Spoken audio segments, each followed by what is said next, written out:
Hi, folks. Nick Talkert here with the Historical Fencing Guild. Before we get into the program, I have a few things to discuss, chiefly how we make this happen.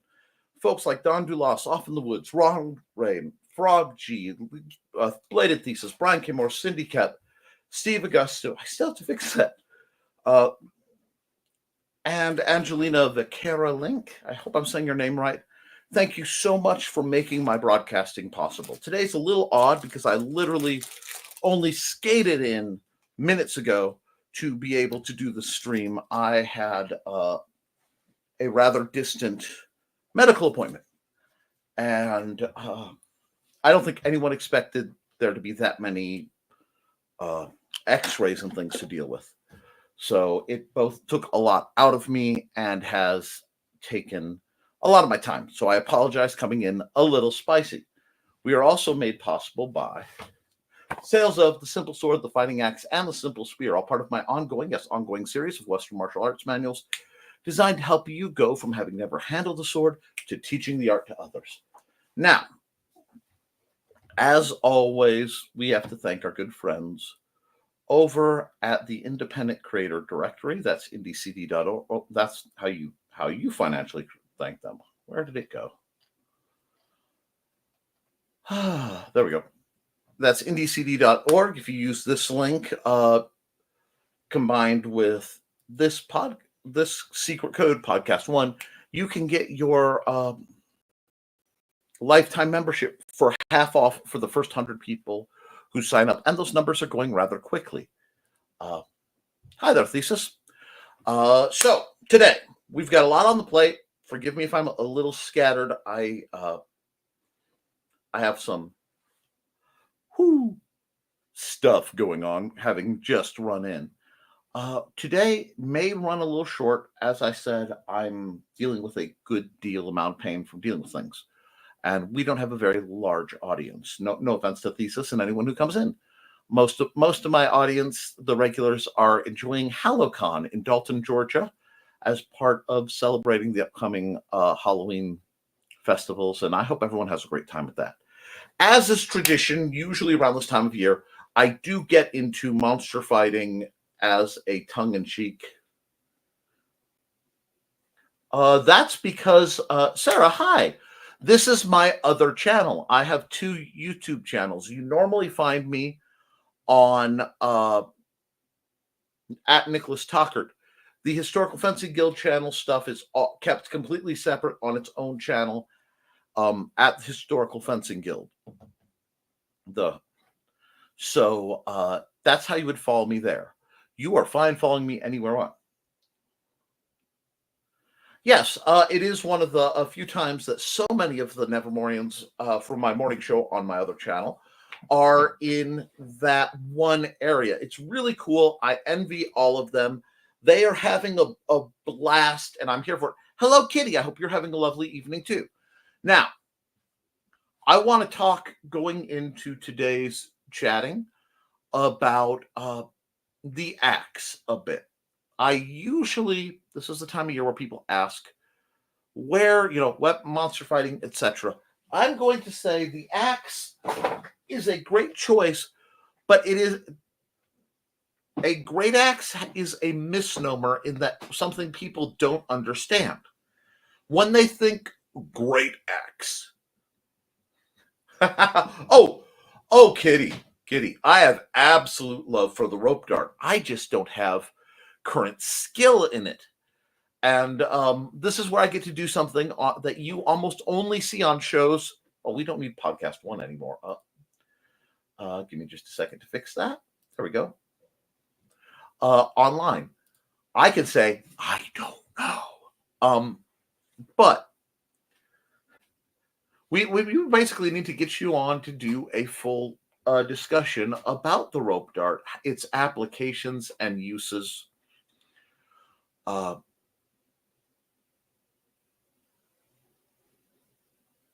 will also tell you, Sarah, and anyone else watching this, because of the subject matter discussed on this channel, largely being martial arts based, a lot of my notifications get kind of suppressed, and people are occasionally unsubscribed without their knowledge. It's a whole thing because YouTube confuses, polypropylene weapons with live steel for the purposes of discussion.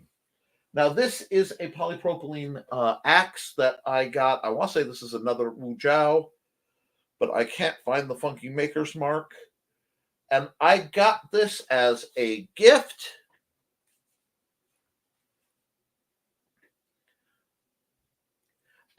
But this is an interesting axe. It has certain elements that I really like and certain elements that just don't fit. At this length, it's not bad. If it were about one of these segments longer, it would be a much more effective axe. But this is axe head wise.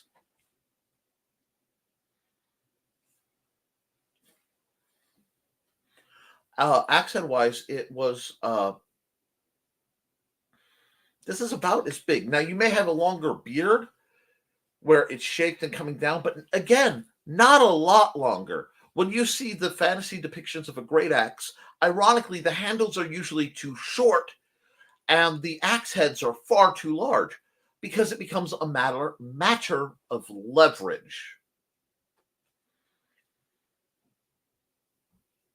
Oh, and yes, that is the same reason I have issue with my Nerf blasters. If I slip and call them by a different device term, throw it out the window. They won't. Not only will they not monetize it, they will squish it down. But I have to use proper terms for what we're doing here because it is historical research. Now, this is an axe that I bring out usually to say, don't buy this. This is really, really heavy.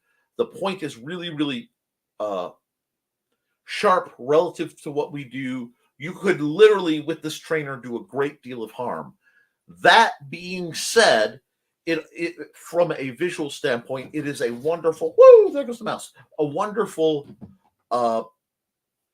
explanation of the different ways to grip an axe. So we can talk a bit about that. Now, why am I talking about axes and monster fighting as we get into spooky season? The axe is a traditional weapon often brought to bear in your more originated folklore and legends. Because if you think about who was doing a lot of the monster hunt,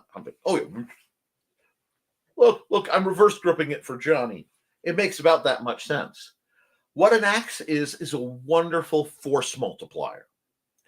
Because of the weight, the leverage, and the way one strikes with it, even one as short as this, you can generate a monstrous amount of force with little effort.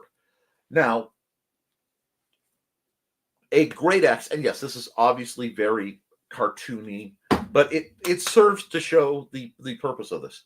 A great axe looks much more like, actually, if we're being honest, a bigger version of this on maybe a 6-8 foot stick.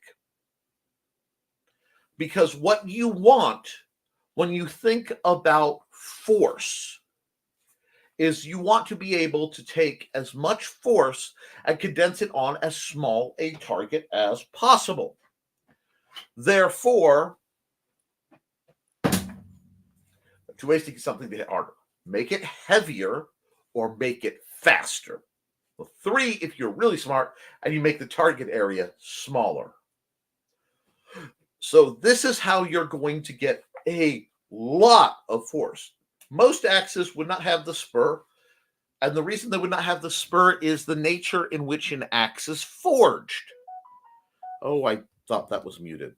One moment. Most axes are forged. Let me do that and that, so we don't have audio. In a, you know what? Give me a second, and I can draw it for you. In a fashion where it is a single piece of metal that is then bent around the eye of the axe. So let's go here. Let me get new. We'll use the basic one, and I will just bring this up.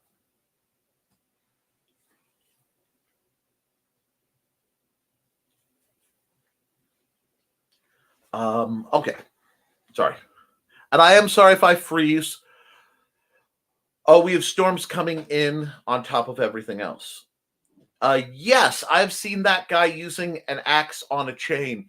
It is terrifying. And I'll get into that in just a second. Great place to go. But first, I want to talk about why axes were made the way they are. Share screen. Window, because you don't need to see the pretty bits of how I draw this. We'll just do this. And we'll go this. Okay, add to stage. All righty, now I'm going to grab a big old marker because I don't need anything too pretty. When you see an axe, it's usually something shaped like this from the side, especially a period great axe.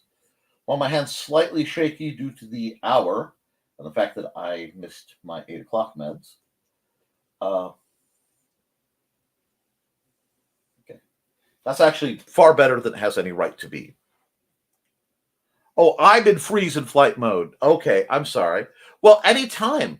And Sarah, if you are ever having that, reach out. I'll talk to you. Don't worry about that. But you see an axe works like this, and from the top, a good axe has a teardrop kind of shape. Sorry, that's not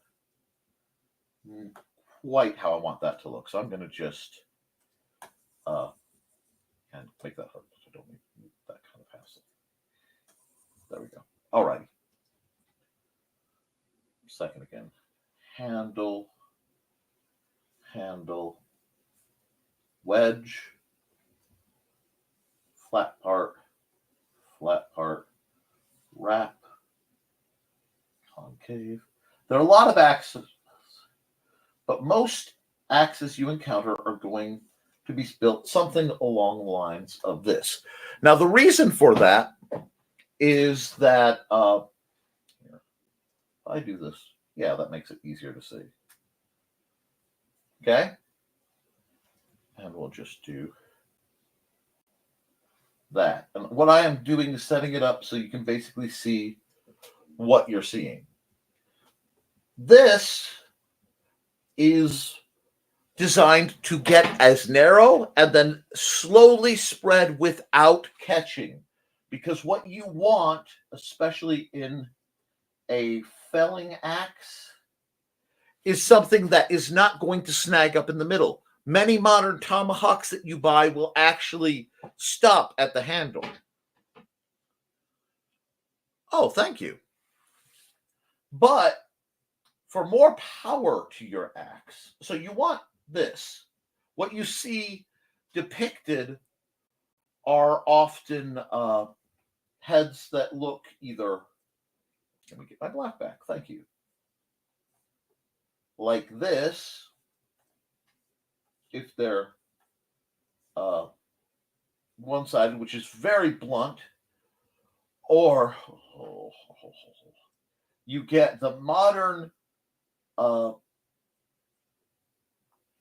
tomahawk style, which is not really, because it's bisecting the handle. It looks something like this. And then this part is, screwed in Chicago screw style to hold it onto the handle. Now, the problem is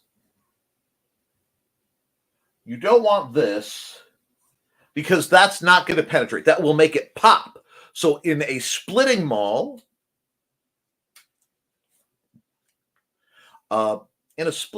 that's going to give you a lot of force to break the wood piece open without getting over penetration. With this, however, which is, so we'll go, hold on, let me do this so it's not bloody.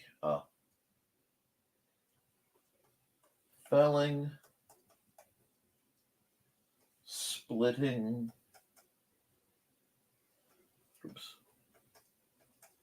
Pardon my hand. Like I said, my hands are a little shaky right now. Modern fighting.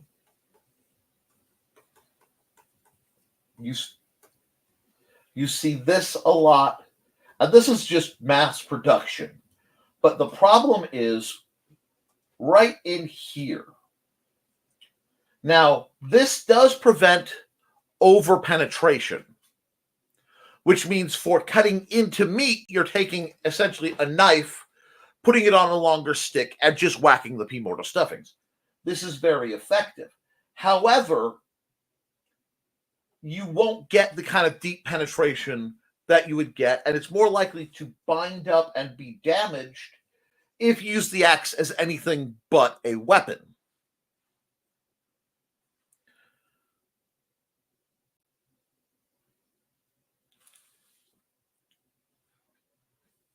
So what we have, because if you look at, I'm going to draw the force lines. See how much wider that angle is with that? And then you just end up with this little thing, but then it stops. So it's a very strange situation. Now, when you think of a battle axe in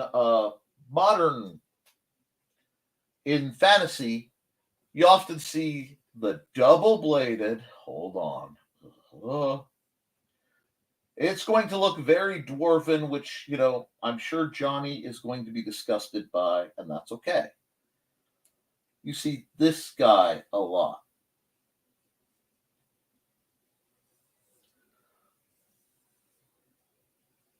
Now,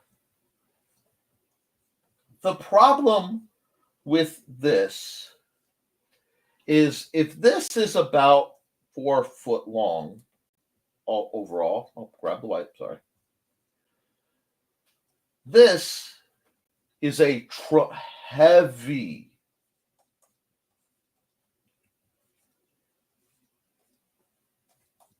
cleaving implement. And I say implement because an axe like this is a really poor choice for a weapon because you're constantly fighting that weight. Whereas a period axe, period great axe, was considered a polearm subclass. It's really easy. If I drew this, and pardon the shakiness again of my line. Wait a second, what am I doing?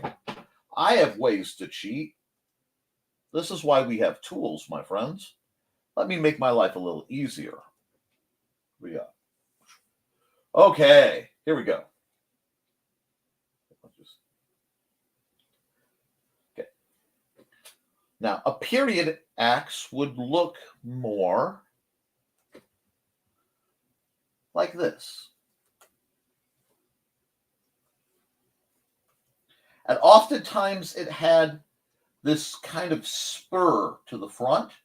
That is not me actually making a mistake in the design. That is a puncturing point. So you'll see the axe is meant so that the sweet spot right here cleaves in. Okay?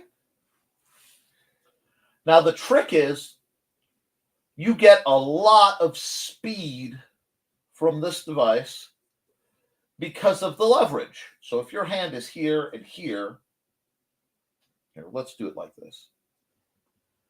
Your hands are here and here. And this hand is going that way. This hand is essentially going that way. So it is this motion. Very simple. Oh, let me go ahead. Very simple motion.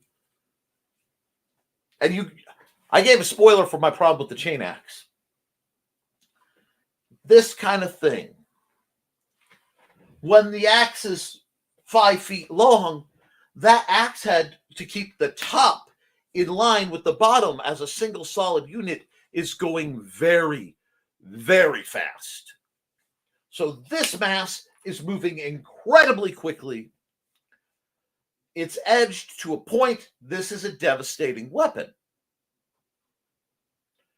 But the downside to that is redirecting it. You can't just go axe, axe, axe, and have it be that terribly effective. You need to stay limber. You need to do things with it and go. So it's like no one would have a problem if I said, oh, here, let me go back to black so you know what I'm talking about. You guys have all seen a halberd of some sort. A lot of times it has a little thing on the back. The Swiss Guard who protect the actual Pope still use them to this day, and they use them to great effect. These are not ceremonial toys. They have reach. Reach is good. So they have. So we'll go 5 to 7 foot long. This is reach.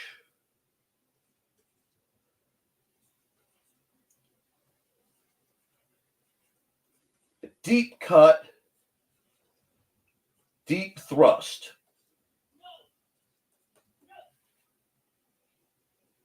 Okay, someone got corrected. Yeah, well, that's a bit of it. Okay. Actually, a double-bitted axe, that's the problem with it. When you see these things, you know what? Let me explain why double-bitted weapons, especially like an axe, that you're thinking about these wide double swaths, aren't as actually valid. Because if you think of the fantasy, okay.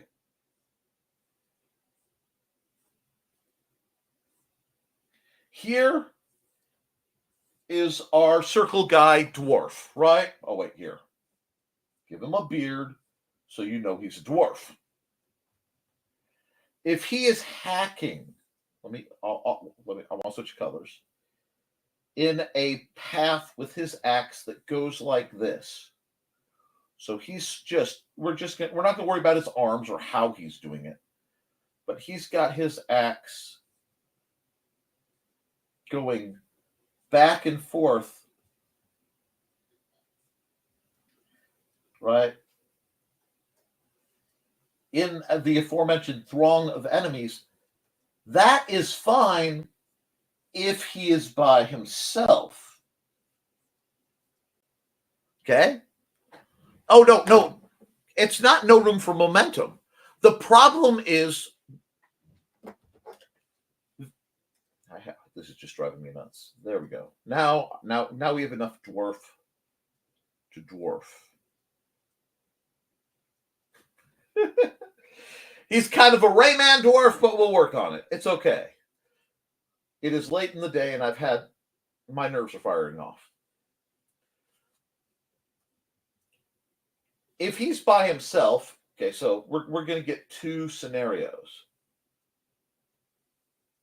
Okay. And again, excuse the shakiness.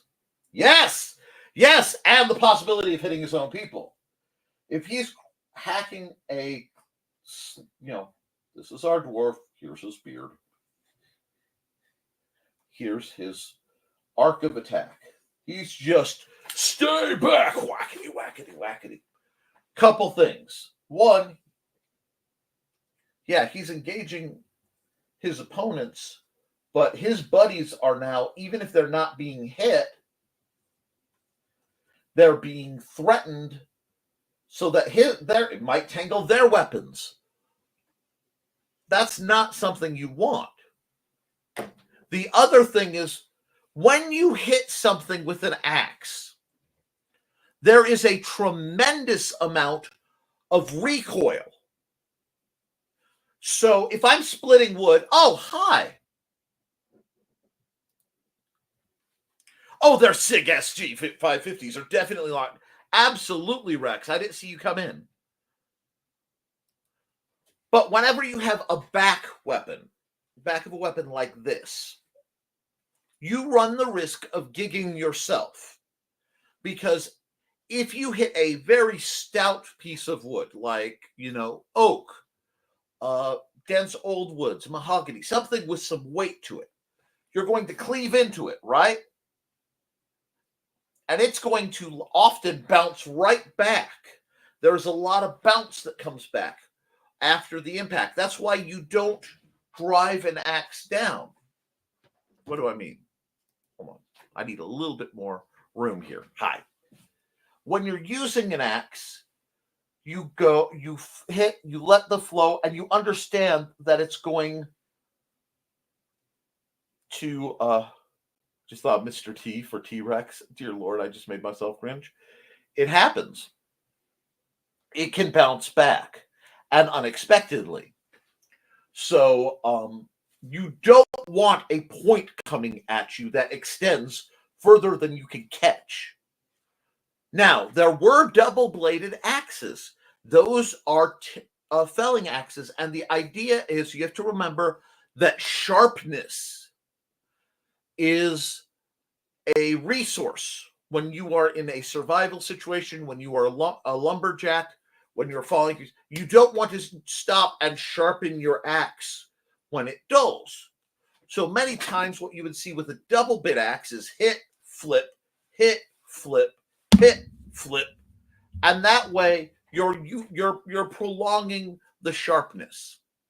Or you can save the sharpness, especially if you're doing it by yourself.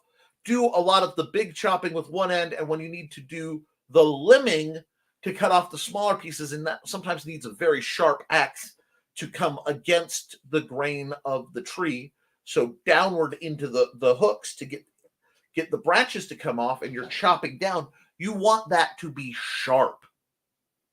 So it lets you reserve it. That's why, for the same reason why, okay, we're going to get into a little bit of bushcraft. Now, on my neck, everywhere I go, is this. This is a very sharp little knife. There's several weapons that can twist and discharge.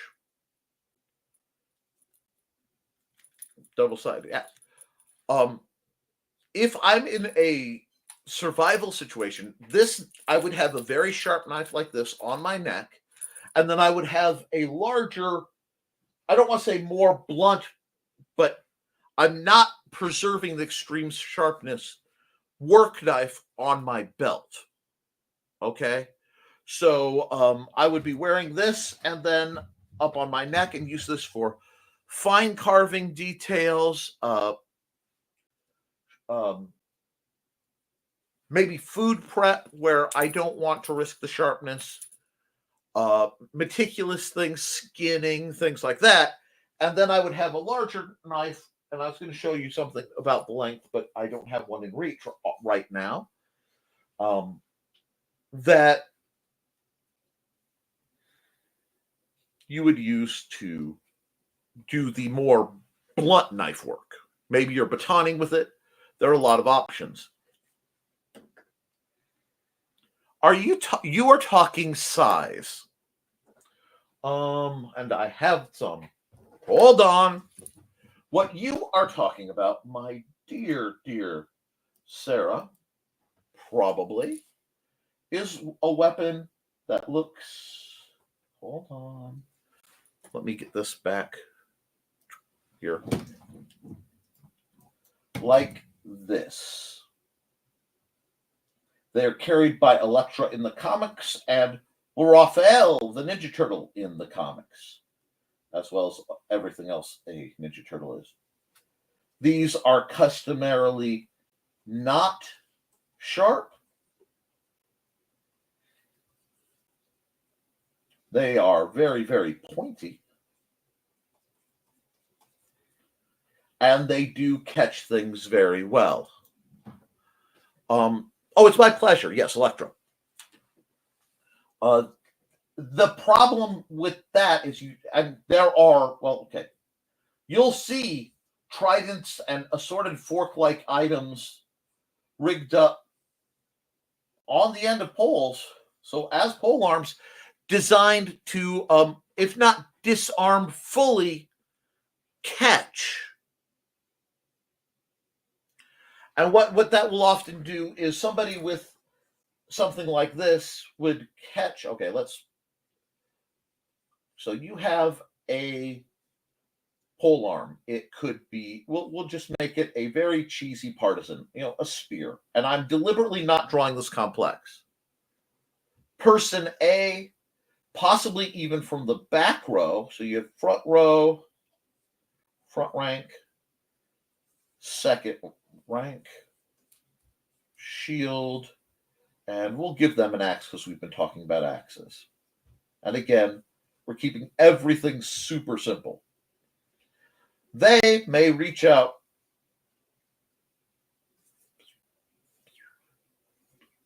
with a hook, a spear. Why do I keep bumping it and getting my white? And hook the weapon, pushing it offline so this guy can then go in and do the cutting.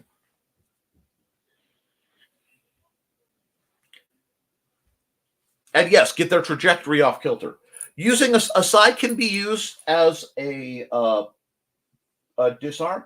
Believe it or not, something very similar to a sai, and I am going to mispronounce it, was very commonly used by the police in Japan.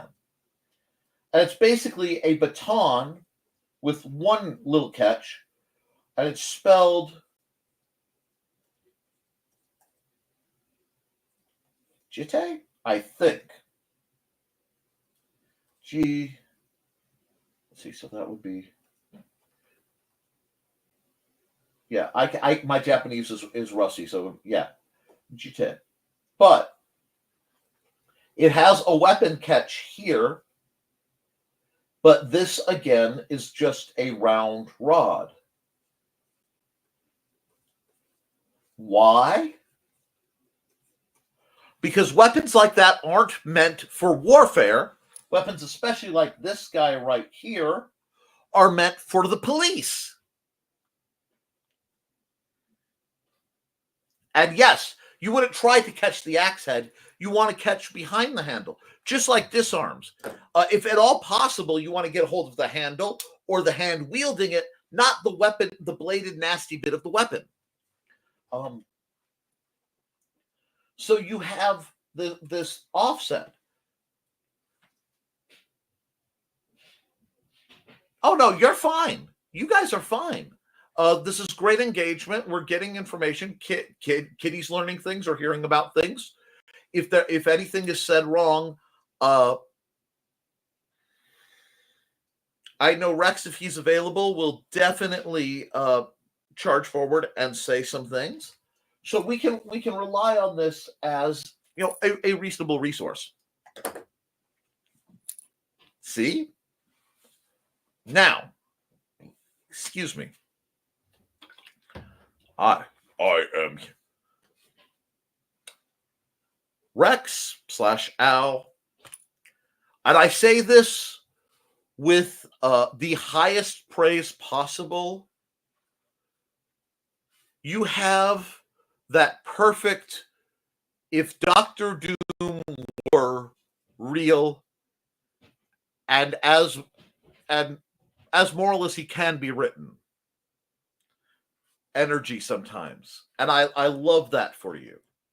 I do. And I mean that with high praise, because I'm something of a Dr.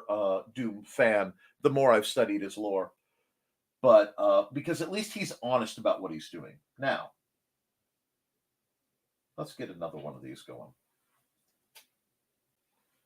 So, why were axes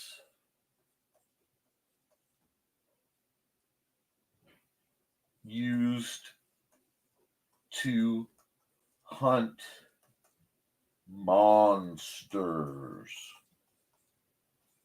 in folklore?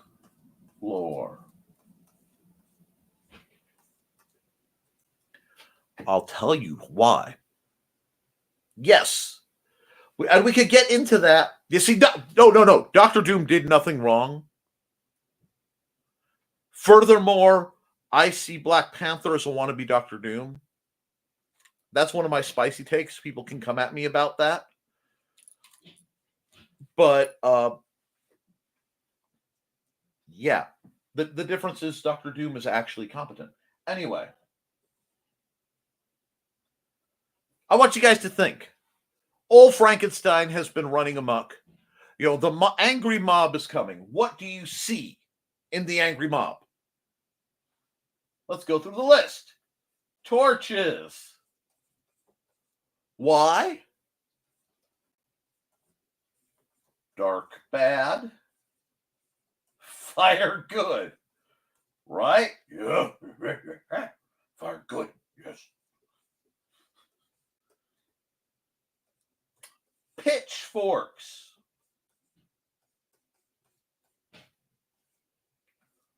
Why? Reach.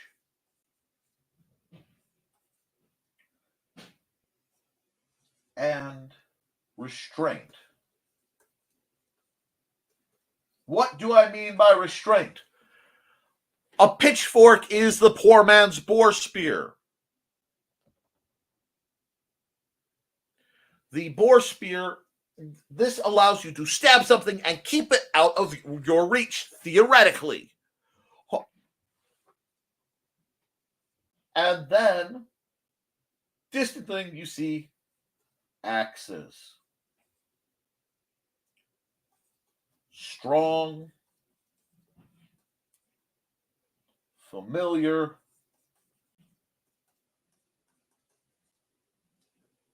and all of these guys are available. Typo permitted if I misspelled it. I love to misspell that word. What do I mean? Guys, we have to start thinking practically when we start looking at the historical analysis of the application of weapons. It doesn't matter if pick a sword, any sword, becomes the best sword in the world. If the people don't have access to it, they can't use it, so it becomes largely irrelevant. It is rare that your major monster sighting things happen in major pacified areas. They do. Folklore has lots of encounters of armies bumping into things they did not expect, especially marching places like Wallachia. But people not having the sword is a feature, not a flaw. We have no swords, knives. I will always love that the Messer exists literally as a medieval to Renaissance middle finger to the German ATF at the time. Peasants may not have swords. Well, what makes it a sword? Obviously, the hilt is slid on. It has a cross piece and a peened pommel to hold it into place. Ah, but they need their knives. Yes, this is the law. Yes. Suddenly, there are all these swords with knife handles and slightly extra long to offset. And yes, swords are weapons of the aristocracy, the military, and the nobility. Swords are not generally weapons of the people en masse. This is not me bashing the people en masse, nor it's just how things manifest. It's a very effective, very expensive killing weapon. Killing weapon, that's redundant. But is it? There are weapons of defense, there are weapons of disablement, and then there are weapons of warfare. And swords tend to lean more towards the warfare type. Gets better, a little more interesting when you start looking at the sawback German swords, but again, very practical, many of the people of my genetics. But they're expensive. They take a lot of skill. They take high quality metal to make.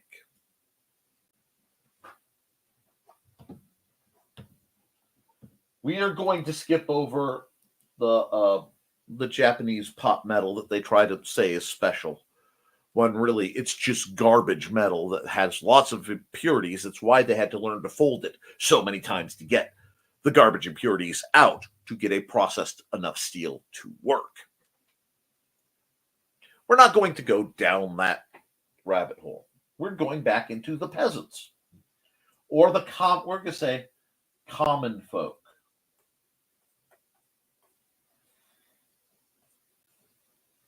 I butchered that. Monsters rarely are a problem for people who have their own sitting military. And let me go back to where you can see what I'm writing. Let me go down here, make it a little bigger. Until recent years, to run a parallel with modern defensive weapons in the United States, you would see the classic hunting rifle,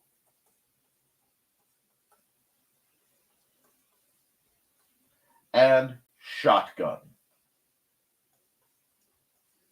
Now, I mention these because these are both far more intended as hunting implements, hunting tools, we'll put it that way, than weapons of warfare for the most part.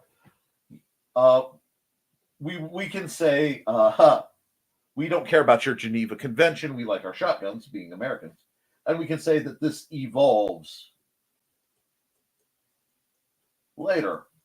But these are things for decades.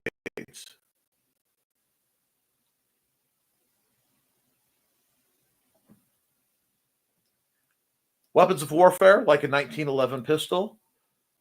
2 world wars! Anyway, pardon me, my old FUD is showing, but I actually quite like a 1911, neither here nor there. I just can shoot them straighter than these barrel flippy lightweight polymer guns. But I know where you're going with this, sir. Not speaking ill of them. I am simply using this as a parallel of availability.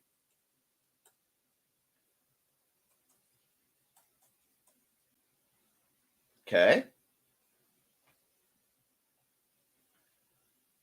Then, and see, I will put this over here. I won't talk about it, but that's basically the process. And we are leaving handguns out of it because they get too delightfully interesting. But then they had bows, often with restrictions.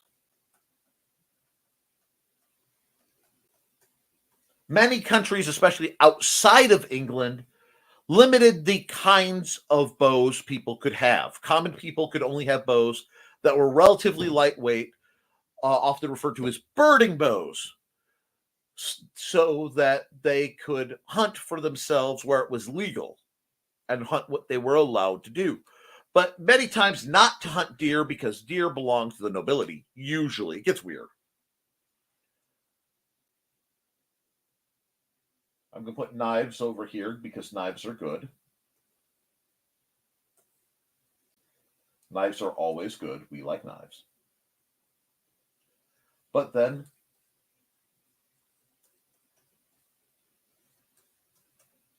agricultural tools. This is what they had. So you might not have a sword, but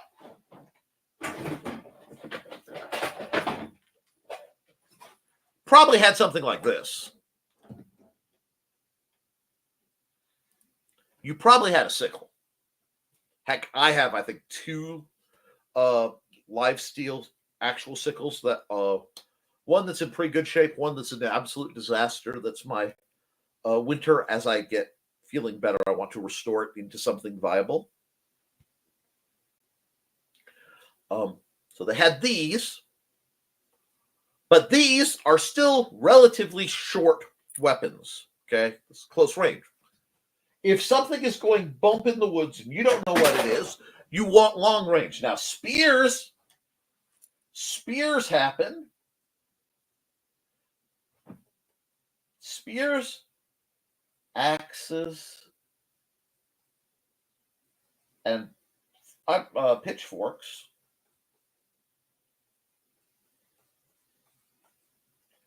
all are cheap. They are cheap to make and simple to use. So that is what people carried. The other thing becomes an encounter thing. Very often, when you hear the story of folklore monsters,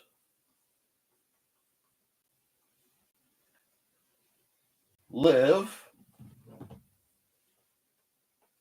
most commonly in the woods.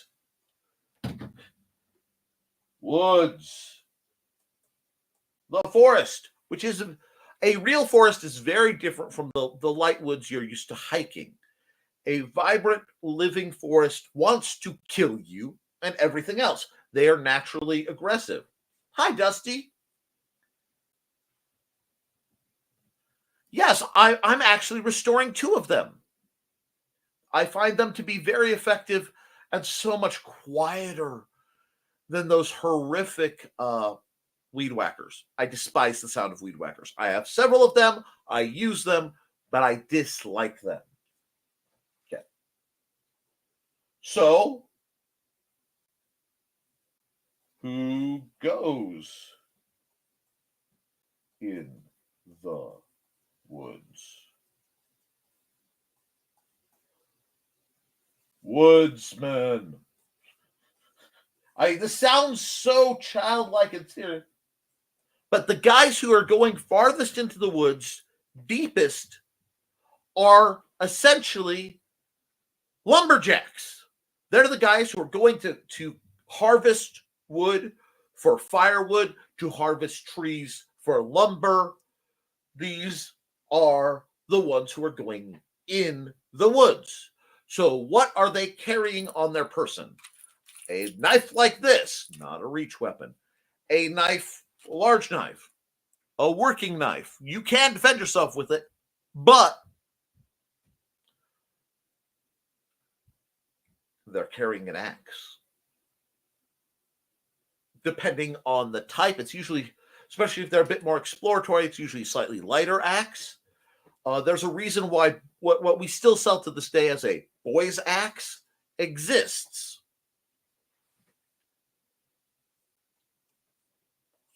In hand. Now, would it be better to fight a monster? Hey, you're fine, Cindy. Welcome to the show. With something like a partisan or a halberd or, an S-talk, depending on the beastie. Certainly a boar spear. Yes, if you have one. But what they have in hand is an axe.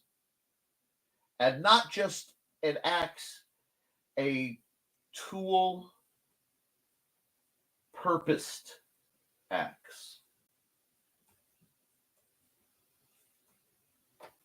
Now, there are some exceptions. And yes, something called an archer's axe. And that's one of them. Was it something? Yes. What you'll see, our S-talk is best talk, yes.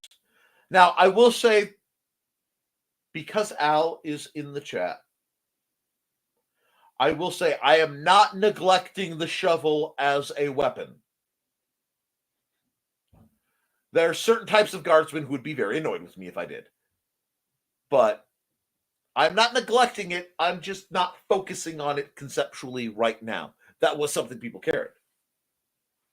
You had either light hand axes. Again, something. That's right. The Emperor protects. Like this little guy, a bit bigger. This design became very popular. They still use it. A tomahawk is a formidable axe. I quite like them. Oh, that one's easy. A axe to grind is, I have enough of a problem. I'm sharpening my axe before I discuss it with someone. And yes, you can get a special edition of my books, which I will be doing through Syndicate. And we're going to set up, there's a whole system as a tier for her book where you'll get signed copies of my book, my books actually, and she's ordering the polypropylene rapiers like I've talked about before and giving a remote lesson on it. I think that's wonderful. And yes, the tomahawks that are used in Afghanistan now, some of them are better than others, but yes, absolutely. It's the same basic tool. It's worked for, I don't know,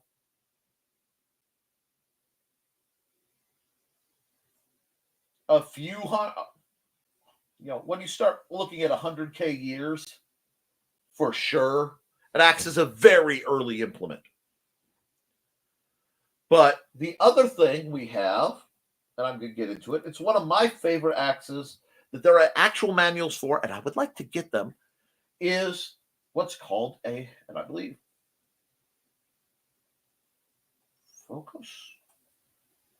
And I'm going to put spelling here because it's a Greek word and my spelling is a little sloppy. Yes. Oh, absolutely. Absolutely. Gangsters were still using axes. Although axes, as far as the 1920s and 30s, although during the Prohibition, axes tended to actually be related to the law, as they were used to break the barrels of illicit alcohol. Delightful. But the focus is one of my favorite things because it is essentially a walking cane with a little bearded axe at the top. Boop. Why? I forgot. I have a wonderful line tool. And it is just about a hatchet-sized axe with a bit of beard at the top. It's long enough you can, many times it was actually cane length, where you could grab it and use it as a cane, and then if something threatened your flock, well, then it's time for the axe to go whack. And yes, axe gangs are literally a thing. Odzie's copper, yes, yes.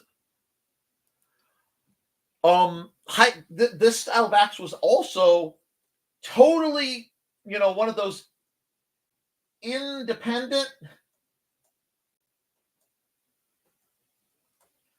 parallel, and excuse my dyslexia, evolution.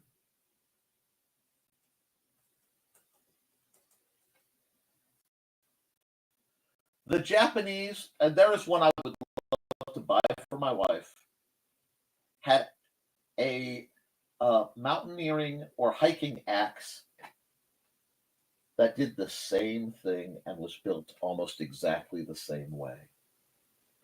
You could pot on it, you could use it. The copper axes, the stone axes, axes and adzes, which are basically 90 degrees rotated so that you can chop out wood and like carve bowls and really aggressively hoe things.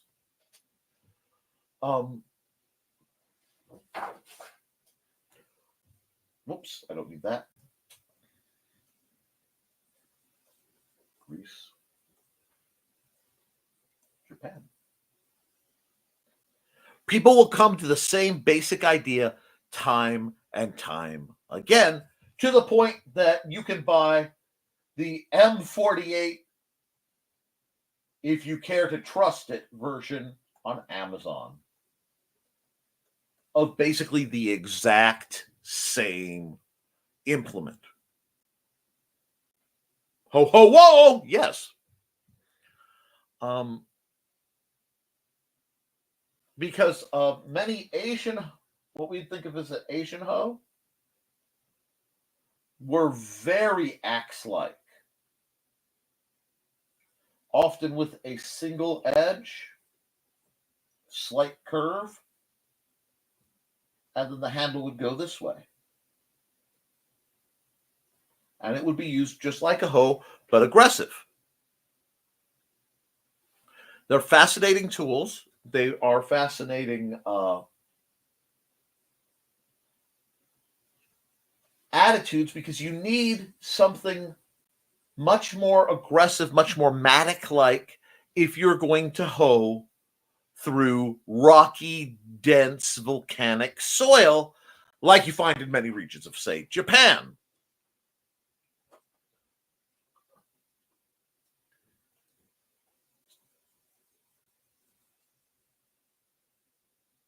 So this is why the axe is traditionally one of the great monster hunting weapons. And this is without going into battle axes as heavily that, the Vikings, who have many exploits of combating the supernatural using their axes,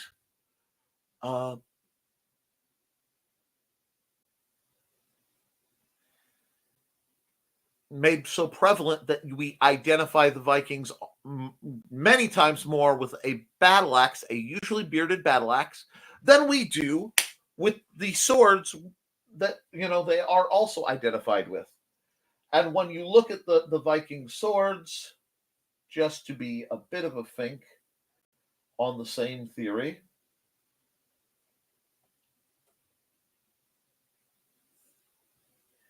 you often get something that looks like this. A short, blade-heavy, chop and thrust sword. Very much like a gladius.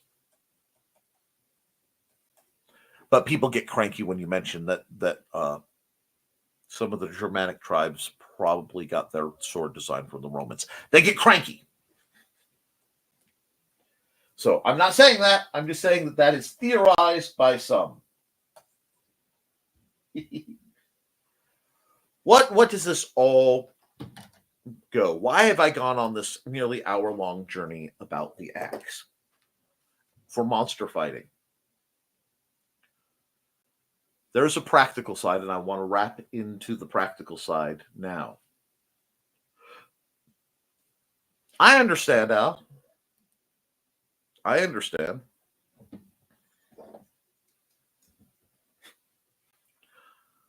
The reason is this. Throughout history, non-military individuals, so not soldiers, who had to defend themselves, had to defend themselves with what they had on hand.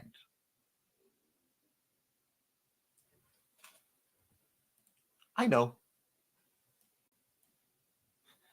Dusty.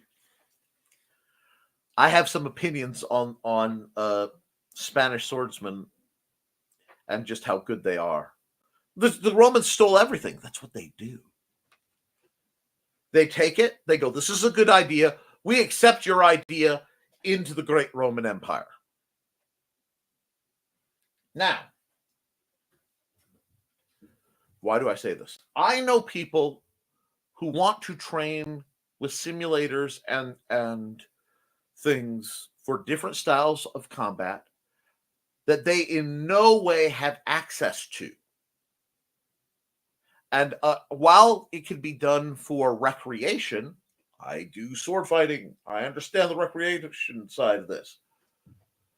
Perhaps if you were doing it for more practical with more modern implements, instead of worrying about training with, and dreaming to pursue things that you may not have access to, figure out what's the most common set of tools implements and indeed defensive weapons that are available to you in your area, either through your own purchase and owning or your own acquisition through however you do so, and train with the tools you're most likely to have. Because that's, hello, Grant, that is where the monsters fight. Oh, you're fine, Sarah. There's so much to be discussed and expounded on both these topics.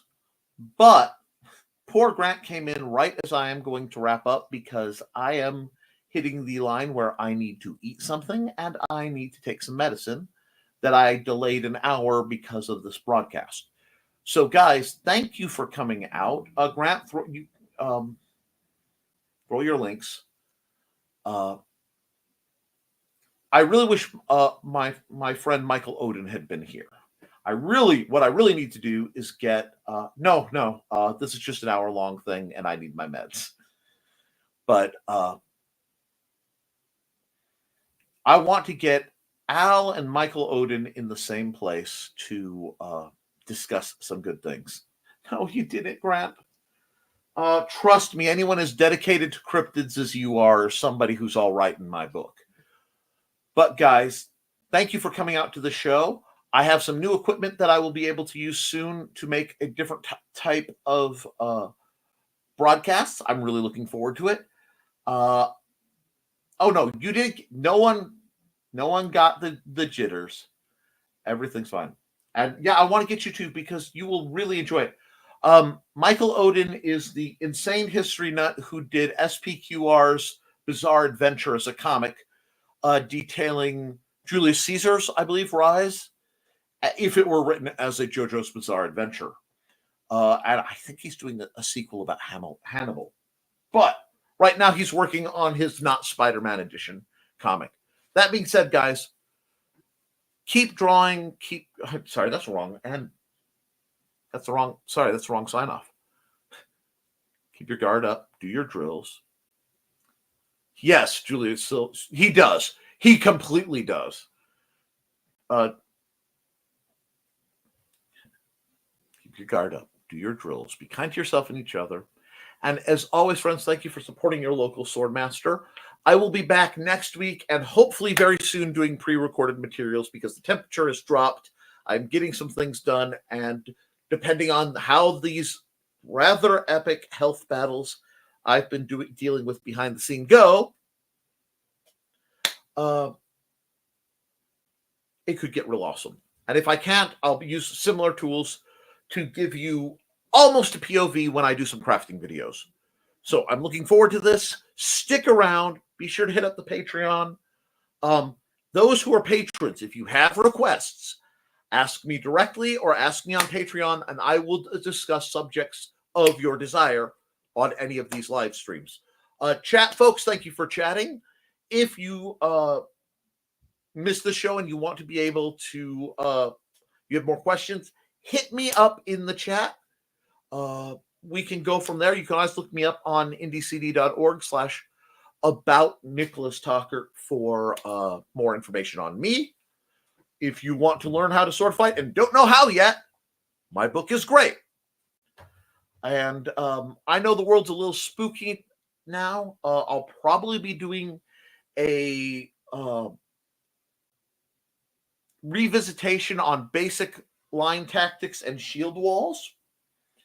So if you're wondering how those work and how that still may overlap with modern riot control, we may discuss that next week unless something else comes up more pressing or interesting. Actually, yes, next week I will be at LodgeCon. I am trying to set up to do a stream if I can.